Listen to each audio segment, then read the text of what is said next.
welcome back to the channel. Here you'll find the fastest updates on breaking news, shocking secrets, and dramatic predictions for times. The young and the restless. Who will betray whom? What secrets are about to be revealed? And what horrific tragedy awaits the characters in Genoa City? Subscribe, turn on notifications, and join us to discover the unmissable developments right now. Welcome back to our channel. We're thrilled to be joining you on this journey to discover the latest dramatic developments unfolding in Genoa. Chelsea confronts Adam directly about Victor's plan. Chelsea discovers Adam is preparing a negative article or media campaign to smear Billy on Victor's orders, aiming to undermine Billy's claim to the Chancellor. Chelsea may intervene to warn Billy about the danger he poses. The level of danger has never been higher, and the tension is palpable as we unravel the complex web of corporate warfare and family betrayal. Let's get straight to the heart of the story. The late-night atmosphere inside the executive suite of Newman Media is heavy with an unspoken, suffocating tension. The towering glass windows overlook the glittering skyline of Genoa City, but the beauty of the night is entirely lost on the two figures occupying the room. Adam Newman and Chelsea Lawson have recently reclaimed their thrones at the helm of the media empire, a victory that should have brought them immense satisfaction and security. Instead, the shadows of Victor Newman's overarching empire stretch long and dark across their desks. They are staying late, ostensibly to strategize their next corporate maneuvers, but the silence between them is thick with dread. The weight of their newly acquired power is proving to be a crushing burden, serving as a constant reminder that in the Newman family, true autonomy is nothing more than a fleeting illusion.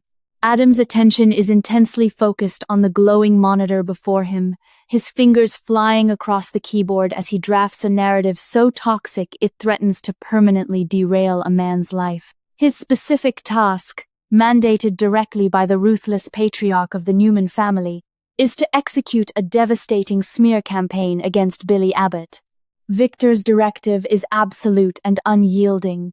Destroy Billy's claim to Chancellor Industries by any means necessary. The strategy involves character assassination of the highest order, deliberately painting Billy as an obsessed, manic individual who is entirely incapable of corporate leadership or rational thought. Furthermore, the cruel mandate demands dragging John Abbott's pristine, revered legacy through the mud, twisting historical facts to make the late Abbott patriarch look like a manipulative opportunist.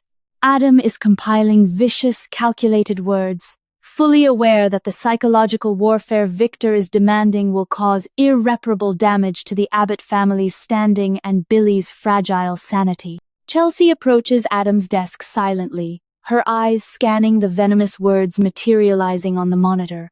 A visceral reaction of disgust and dread washes over her as she comprehends the sheer magnitude of the destruction Adam is orchestrating. The sinking feeling in her stomach is immediate and profound, a horrifying realization that the power they fought so hard to regain comes with a blood price they might not be able to afford. She possesses a deep historical perspective on the Abbott family and understands the sacred nature of John Abbott's memory. Seeing Adam willingly draft a piece of propaganda designed to desecrate that memory and push a vulnerable man over the edge forces Chelsea to confront the terrifying reality of their current situation.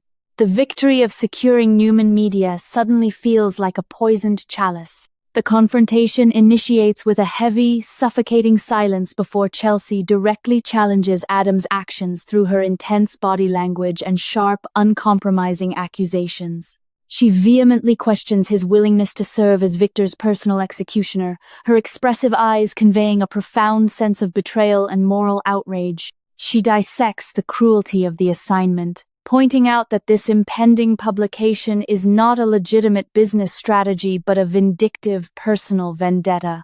She makes it abundantly clear that this campaign is orchestrated by a patriarch demanding absolute obedience at the expense of basic human decency. Chelsea forces Adam to look at the moral bankruptcy of his current task, challenging him to justify how destroying another man's life aligns with the better version of himself he had promised to become. Pivoting her argument, Chelsea shifts her focus to the incredibly fragile psychological state of Billy Abbott, a man she knows intimately from their own complicated, intertwined past. She passionately argues that Billy is already teetering on a dangerous precipice regarding his manic, all-consuming obsession with Chancellor Industries.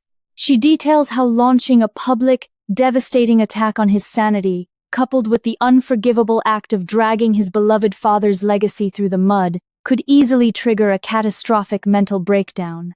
She implores Adam to consider the severe human cost of this corporate strike, reminding him that Billy is already alienating everyone he loves. This vicious article, she argues, could be the final fatal blow that pushes Billy completely over the psychological edge, leading to consequences that neither of them wants on their conscience. The intense debate then pivots away from the Abbott family and directly into their own home, centering on the well-being of their son. Chelsea brings Connor into the agonizing equation, her maternal instincts flaring with fierce protection.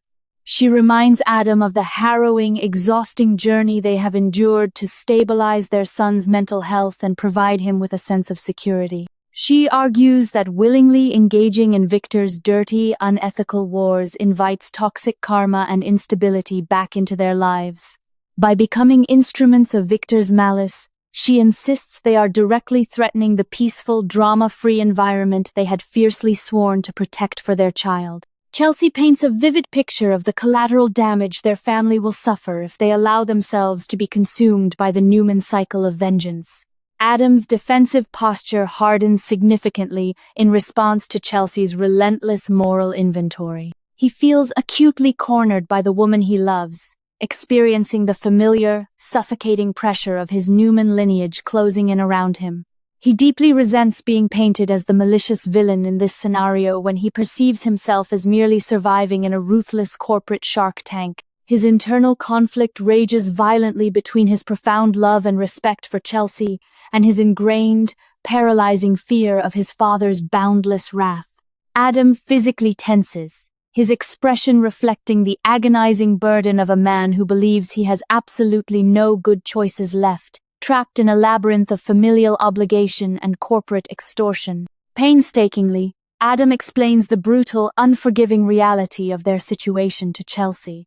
He reveals that Victor has explicitly demanded a bold, aggressive maneuver to be executed by the end of the weekend to publicly humiliate Billy and invalidate his Chancellor claims. Adam makes it abundantly clear that defying the Newman patriarch is not an option. It is an act of professional and personal suicide. He details the absolute, unyielding power Victor holds over their newly acquired positions at Newman Media. Adam explains how effortlessly that power can be weaponized against them if they show even a hint of disloyalty or hesitation. He argues that his compliance is not born of malice toward Billy, but of a desperate need to maintain the protective shield Victor provides for their family. The core of Adam's paralyzing fear is finally laid bare as he reveals the true anchor of their predicament, bringing the argument to a chilling standstill. He reminds Chelsea of the clandestine, highly illegal financial maneuver they executed to secure their current positions of power. They had secretly paid off Sally Spectra behind Victor's back to acquire Newman Media, an illicit transaction that remains a ticking time bomb buried in their financial records. Adam explains how this hidden payout completely paralyzes their ability to refuse Victor's current demands. He forces Chelsea to acknowledge the dangerous secret they share, highlighting that their own hands are far from clean in this corporate game of chess. Elaborating on the catastrophic consequences of defiance, Adam paints a terrifying picture of what would happen if they refused to publish the smear campaign against Billy. Victor's legendary suspicion would be instantly aroused, prompting a forensic audit into the exact circumstances of how Sally Spectra was convinced to walk away from the company so easily. Adam details how the secret payout would inevitably be unearthed by Victor's relentless investigators. Once the truth was exposed, Victor's retaliatory wrath would annihilate their careers, drain their finances, and shatter their family security forever. Adam argues that publishing the article is the only way to keep Victor's gaze directed outward, rather than focusing his destructive attention on their own hidden sins. Chelsea processes this impossible, suffocating trap with a mounting sense of horror and profound despair. She realizes with agonizing clarity that their initial deception to gain control of Newman Media has now rendered them permanent indentured servants to Victor's malice.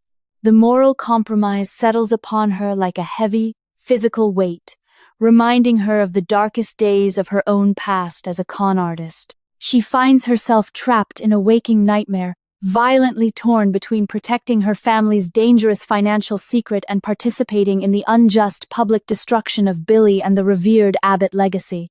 The walls of the executive suite seem to close in on her, as the reality of their compromised integrity becomes an undeniable, inescapable truth. The tension in the executive office reaches a boiling point as the publication deadline mandated by Victor looms ever closer. The glowing cursor on the screen represents a terrifying point of no return for both of their souls. Adam hardens his resolve, prioritizing his family's immediate survival over Billy's reputation, driven by sheer, pragmatic self-preservation and the overwhelming fear of his father. Chelsea stands paralyzed in the center of the room, watching the man she loves transform back into the ruthless, calculating operative she had desperately hoped he had left behind in the past. The emotional chasm between them widens with every passing second, the silence filled only by the hum of the servers that are about to broadcast their moral failure to the world. Just as Adam prepares to execute the final command to publish the devastating article, a sudden, chilling systemic anomaly occurs within the office. The Newman Media servers initiate an abrupt, unprecedented lockdown, and a glaring red notification flashes across Adam's primary monitor. The alert indicates that a highly sophisticated third party has bypassed their internal security protocols, simultaneously downloading the draft of the smear campaign and the encrypted files containing the undeniable proof of their illicit payout to Sally Spectra. The screen freezes, displaying a cryptic, anonymous message that implies their deepest secrets are now in the hands of a hostile entity. They are no longer merely Victor's pawns. They are now the exposed, vulnerable targets of an unknown adversary holding the absolute power to destroy them instantly, leaving Adam and Chelsea staring at the screen in pure, unadulterated terror.